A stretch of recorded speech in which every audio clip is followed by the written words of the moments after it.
So Zoe, we've been here today cooking stuff for early years, infants, secondary school and universities. The last product I want to show you is a new product we're bringing in from Italy. They're coming frozen as a puck. You can just defrost them in the fridge and then they do start to rise. So what weight are we looking at for these? These are 250. Perfect. And you get a good 9-10 inch pizza. So I'm just going to show you how easy they are to use, because obviously you've got no gluten in there, so normally you're doing your pizzas and like me you're probably swiveling them on the end of your finger, shaping them. So I'm going to use our rice flour, and I think for me the thing is what I've seen within pizza chains is lots of them are using a rice flour across the gluten and the non-gluten pizza, so there's no contamination. Perfect. When you start throwing flour around, yeah. So this means that it won't be. So our pizza puck, like we said, it's a 250 gram, and I'm just going to cut that, like you can see, individually wrapped. Perfect. So again, and clearly labelled, so we've got no issues around And something if you being want to used just feel incorrectly. Perfect. Yeah. You can roll it, but I actually like to just... Gives you more of a hand-looked finish, just to roll it out by hand and just keep going around, obviously using that rice flour because it is slightly sticky, so obviously you need that flour to push it out. We did it the other day for the National Pizza Awards and all the guys use it, and actually after doing a couple it's like it is really easy and they can see how easy it is to use and work with. My only thing to make you aware of, because this comes out of an Italian factory, we do have a may contain soya on this product, right, so it's just to be aware, because lots of the stuff we're doing and talking about is allergen free of the 14, so this does have a may contain soy. Perfect. So at least that's a good call out, and that we're aware of that when we're speaking with our customers. There you go. Oh, well done, fantastic. I was expecting that to type of break up, but that's held its shape perfectly. Great. Okay. So do you want to have a go, or do you want me to do the other one as well? I'll let you. You're the master of pizzas. Oh, that's easier. Yeah. Perfect. So straight on there. Lovely. You've got one. Before we top our pizzas, I'm actually just going to show you another use, because like I said earlier when we were talking about some of the other products, it's about multi-use, isn't it? So the thing I love about this pizza puck dough is you can use it for other things. So I'm just going to make it into some dough balls. Ah, super. So perfect for a little bit of vertical dining, grazing. Glass of vino again, so I think we could easily quite get drunk this afternoon between dough balls and pizza. But also as starter option or sides. Yeah, that's it. And for me, again, that flour, because you can see it is slightly damp. Yep. Yeah, but you've got a good smooth dough.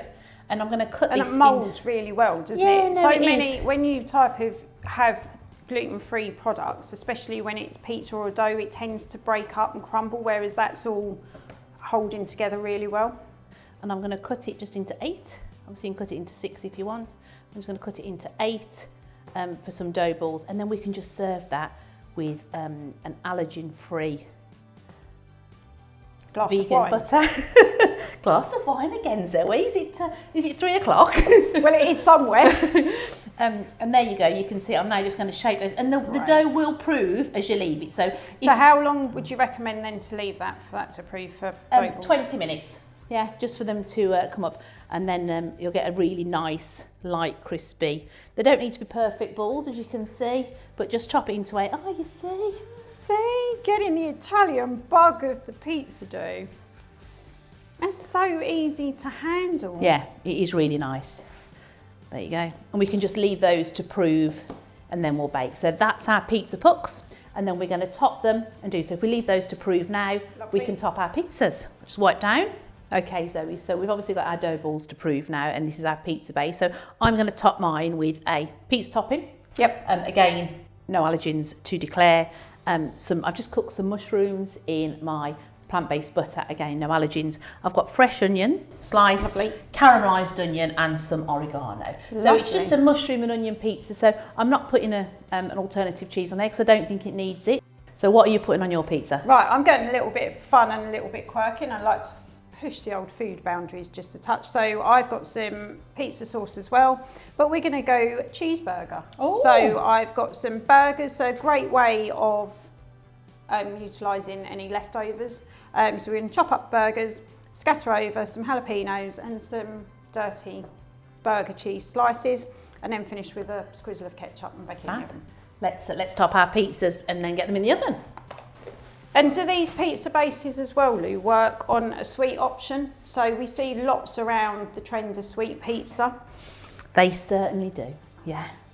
So I think it is one of those things that you can do, sweet or savoury. Like I said, the into the dough balls as well. Let's put some mushrooms on.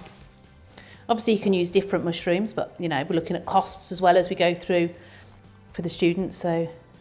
And equally, if universities have offered breakfast and there's mushrooms left over from breakfast, it's a clever way of just eliminating food waste. So we just pop those in the oven. The pizzas take 7 to 8 minutes and then they'll be back with the dough balls. Thank you. Okay, so I've got the dough balls out the oven and you can see here, beautifully baked. I've just popped them in a dish and I'm going to brush them with some of that vegan plant-based butter and garlic bread. Again, remember everything is about reducing contamination. So the brush and the dish are just gluten-free dishes, but they're just smothered on, and we're just going to leave those for Zoe to enjoy. And here's Zoe with the pizzas. Wow, these look incredible, Lou. Fab. And cooked and ready in such a short time as well. Yeah, it's sort of 7 minutes, isn't it? And they're done. And I'm just going to top it with a little bit of rocket. Now, this is one of those things that some people do and some people don't. I like a little bit of greenery. It's also the peppery notes coming through as well, a little bit of texture. So you've got two different ways of using the pizza puck. So this is our sharp pizza puck, 250 gram, either into a pizza or to dough balls. And like we said earlier, if this can be utilised for a sweet option, you could even do sweet dough balls with maybe some spiced honey over the top as well, or maple syrup. Perhaps next time. Fab, thanks Lou. Thank you.